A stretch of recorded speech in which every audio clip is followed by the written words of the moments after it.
بسم اللہ الرحمن الرحیم الحمدللہ رب العالمین والصلاة والسلام علی سید المرسلین وعلی آلہ واصحابہ اجمعین وبعد۔ ایک ساتھی کا سوال ہے کہ ایسے کون سے فوائد ہیں جو حافظ قرآن کو دنیا اور آخرت میں اللہ رب العالمین عطا فرمائے گا، اور اس کے عزیز و اقارب اور اولاد کو کیا فائدہ حاصل ہوگا، اور اس کی پہلی اور بعد کی نسلوں کو کیا فائدہ ہوگا؟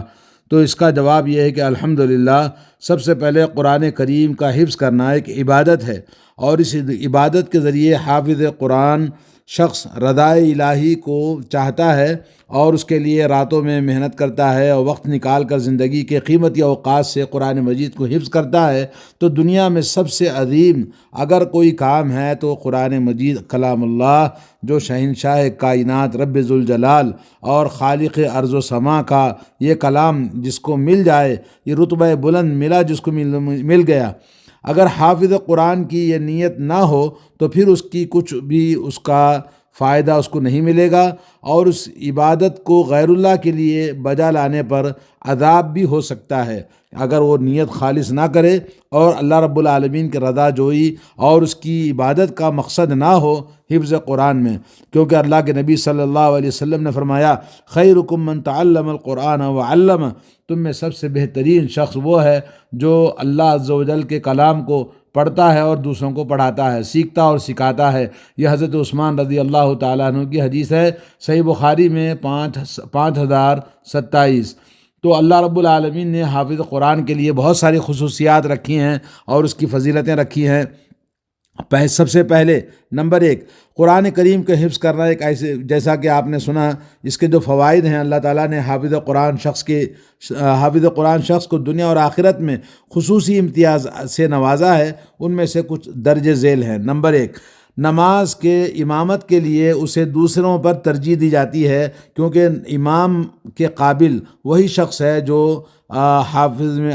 قرآن ہو، اور اللہ کے نبی صلی اللہ علیہ وسلم کی جو حدیث ہے، ابو مسعود انصاری رضی اللہ تعالیٰ عنہ کہتے ہیں کہ رسول اللہ صلی اللہ علیہ وسلم نے فرمایا لوگوں کی امامت وہ کروائے جو سب سے زیادہ قرآن پڑھنے والا ہو، یعنی حافظ قرآن ہو، اگر وہ اس میں یکساں ہوں تو پھر جو سب سے زیادہ حدیث رسول صلی اللہ علیہ وسلم سنت کا علم رکھنے والا ہو، اگر وہ علم حدیث میں بھی یکساں ہو تو پھر وہ جو سب سے زیادہ ہجرت کر کے آیا ہو، ہجرت میں سب سے پہلے آیا ہو، اگر ہجرت میں بھی برابر ہے، ہجرت کرنے میں بھی برابر ہے، تو پھر جو سب سے پہلے اسلام لایا ہو،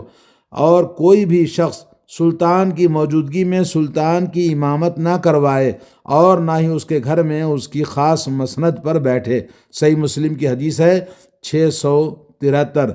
اور اسی طرح سے حضرت عبداللہ بن عمر رضی اللہ تعالیٰ عنہما کہتے ہیں کہ جس وقت اولین مہاجرین قباء کے قریب عصبہ جگہ پر رسول اللہ صلی اللہ علیہ وسلم کی آمد سے قبل آئے تو ان کی امامت سالم مولا ابو حذیفہ رضی اللہ تعالیٰ عنہ کرواتے تھے، کیونکہ آپ کو سب سے زیادہ قرآن مجید یاد تھا۔ صحیح بخاری 660۔ نمبر 2، اگر مجبوری کی بنا پر حافظ کے ساتھ کسی اور کو قبر میں دفن کرنا پڑے تو قبلے کی جانب حافظ قرآن کو پہلے رکھا جائے گا اور اس کے پیچھے دوسری میت کو دفن کر دیا جائے گا۔ چنانچہ حضرت جابر بن عبداللہ رضی اللہ تعالیٰ عنہما سے مروی ہے کہ رسول اللہ صلی اللہ علیہ وسلم غزوہ احد کے جان نثار شہیدوں کو ایک کپڑے میں کفن دیتے اور پھر فرماتے ان میں سے قرآن کس کو زیادہ یاد تھا، پس جب کسی کے بارے میں اشارہ کیا جاتا تو اسے لحد میں پہلے اتارتے، پھر دوسرے کو۔ فرمایا کہ میں روز قیامت ان سب کا گواہ ہوں، آپ نے جان نثاروں کو ان کے خون کے ساتھ غسل دیے بغیر دفن کر دیا تھا جنگ احد میں، اور ان کی نماز جنازہ ادا نہیں فرمائی تھی، کیونکہ شہید کا مقام، اور پھر ان میں سے کوئی حافظ قرآن ہو تو نور علی نور ہے۔ یہ حدیث صحیح بخاری 1278۔ اسی طرح سے نمبر 3 ہے، اگر امارت یعنی حکومت میں سربراہی میں اگر کسی کو اول منتخب کرنا ہے لیڈر میں، تو عہدہ سنبھالنے کے لیے سربراہی کا، امارت کا اور لیڈری کا تو استطاعت ہو تو حافظ قرآن کو ترجیح دی جائے گی۔ عامر بن واثلہ کہتے ہیں کہ نافع بن عبد الحارث سیدنا عمر بن خطاب رضی اللہ تعالیٰ عنہ کو اسقان جگہ پر ملے۔ عمر رضی اللہ تعالیٰ عنہ نے انہیں مکہ کا گورنر مقرر کیا ہوا تھا، تو آپ نے ان سے پوچھا اہل وادی پر کسے سربراہ مقرر کیا ہے؟ تو نافع نے کہا ابن ابزا کو۔ عمر رضی اللہ تعالیٰ عنہ نے کہا وہ کون ہے ابن ابزا؟ تو نافع نے کہا کہ وہ ہمارے غلاموں میں سے ایک غلام ہیں۔ عمر رضی اللہ تعالیٰ عنہ نے کہا تم نے غلام کو ان کا سربراہ بنا دیا؟ نافع نے کہا وہ قرآن کریم کے قاری ہیں، یعنی قرآن کریم کے حافظ ہیں، اور انہیں فرائض وراثت کا علم بھی اچھی طرح ہے۔ اس پر حضرت عمر رضی اللہ تعالیٰ عنہ نے کہا کہ تمہارے نبی علیہ الصلاۃ والسلام نے سچ کہا تھا، بے شک اللہ عز و جل اس کتاب کی وجہ سے لوگوں کو عزت اور سربلندی عطا فرماتا ہے، نوازتا ہے، اور دوسروں کو قرآن مجید کے چھوڑنے اور یاد نہ کرنے، بے توجہی کی وجہ سے ذلیل کر دیتا ہے۔ صحیح مسلم کی حدیث ہے 817۔ اور اسی طرح سے حافظ قرآن کے لیے آخرت میں حافظ کو ملنے والی امتیازی خوبیاں یہ ہیں۔ دنیا کے اندر تو ساری چیزوں میں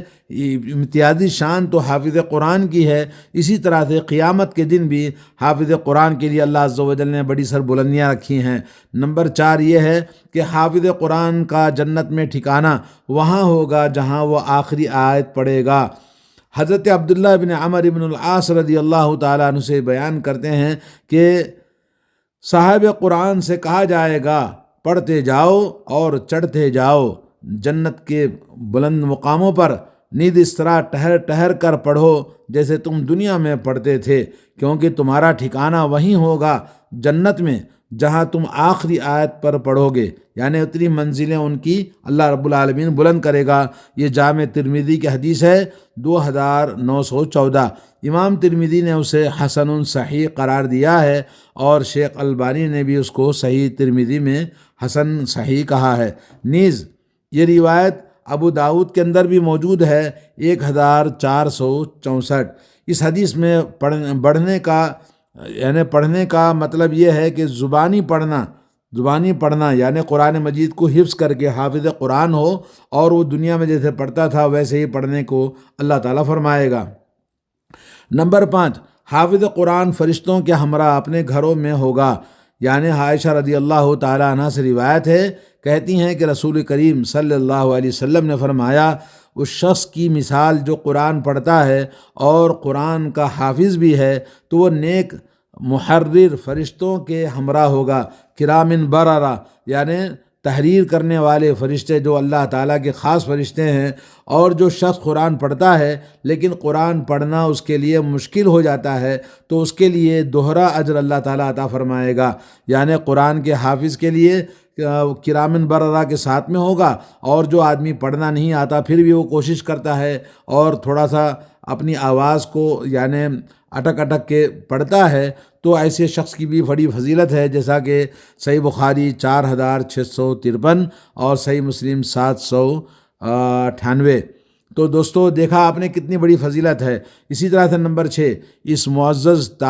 معزز حافظ قرآن کو تاج اور مکرم لباس پہنایا جائے گا قیامت کے روز۔ حضرت ابو ہریرہ رضی اللہ تعالیٰ عنہ کہتے ہیں کہ نبی کریم صلی اللہ علیہ وسلم نے فرمایا قرآن کریم قیامت کے دن آ کر کہے گا پروردگار عالم اسے مزین فرما دے، اسے حافظ قرآن کو مزین فرما دے، تو اسے معزز تاج پہنایا جائے گا، تو اسے معزز تاج پہنایا جائے گا۔ پھر قرآن کریم کہے گا اے رب ذوالجلال مزید مزین فرما دے، تو پھر اسے مکرم لباس پہنایا جائے گا۔ پھر قرآن کہے گا یا رب اس سے راضی ہو جا، تو اس سے کہا جائے گا پڑھتا جا، قرآن مجید کو پڑھتا جا اور چڑھتا جا جنت کی منزلوں پر۔ پھر ایک کے پڑھنے پر اس کا حسن دوبالا ہو جائے گا،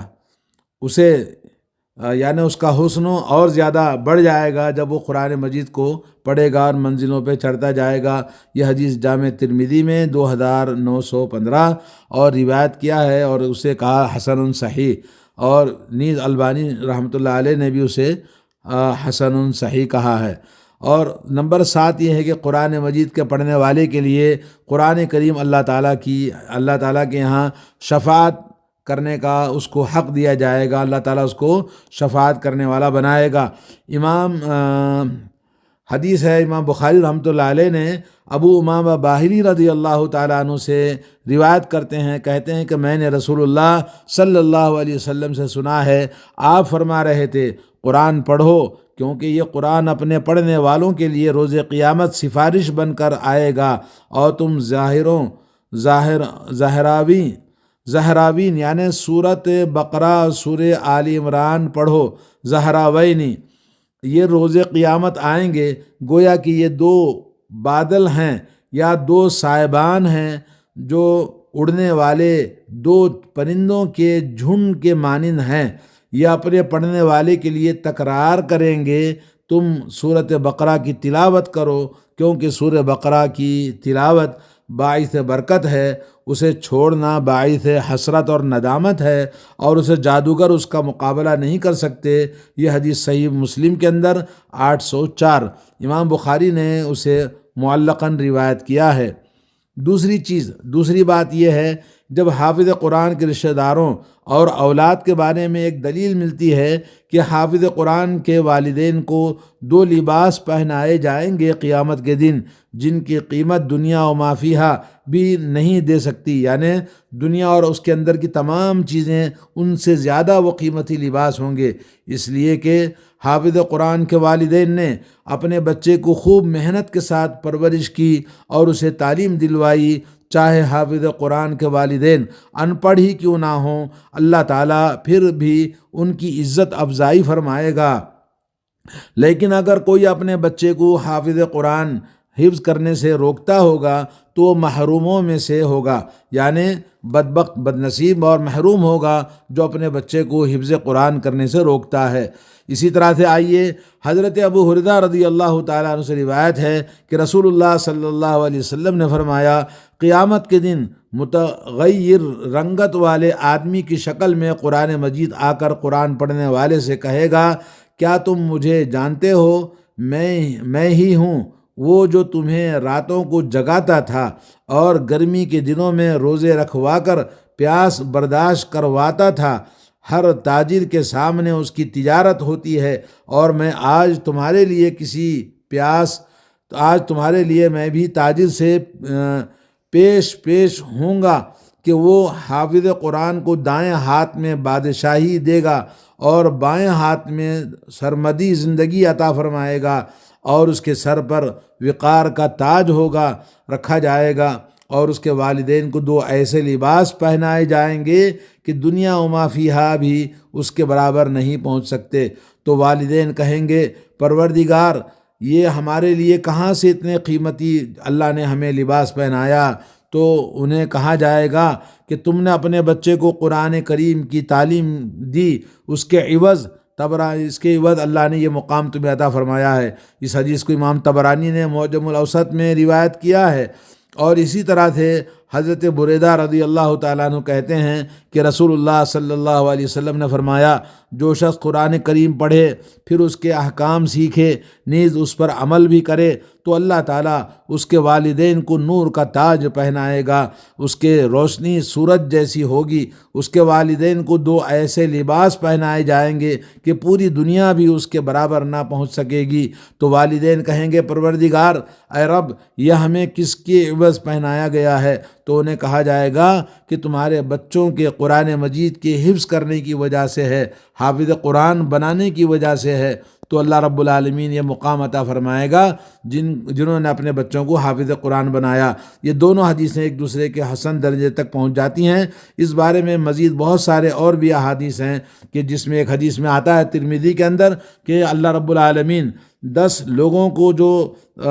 جہنم کے مستحق تھے، اللہ تعالیٰ ان کو شفاعت نصیب فرمائے گا حافظ قرآن کی وجہ سے، جیسا کہ آپ کو امام ترمذی کی حدیث ہے اور امام ترمذی نے اس حدیث کو بیان کیا ہے۔ تو ہمیں چاہیے کہ اپنے بچوں کو ہم حفظ قرآن کرنے کے لیے ترغیب دلائیں۔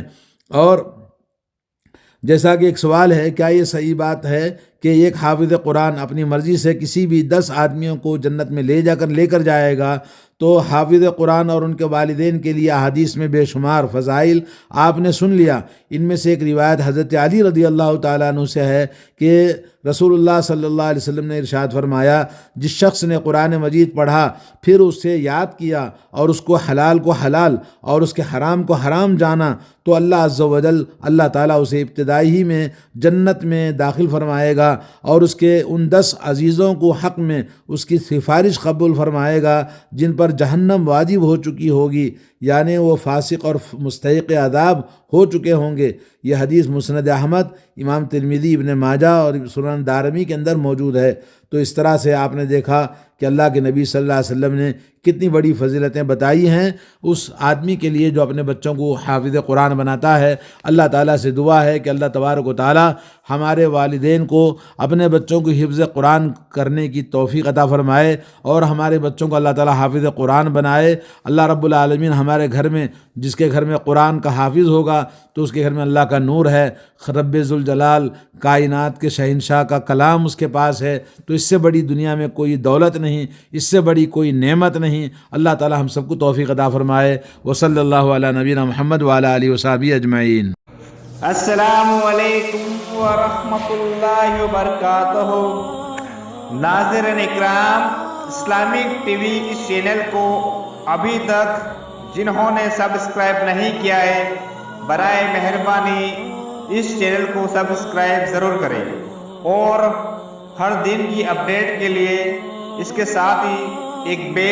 گھنٹی کا نشان آئے گا، اسے آپ ضرور پریس کریں اور اسے دبا کر آپ ہمارے ساتھ تعاون فرمائیں۔ جزاک اللہ خیر۔ السلام علیکم ورحمۃ اللہ وبرکاتہ۔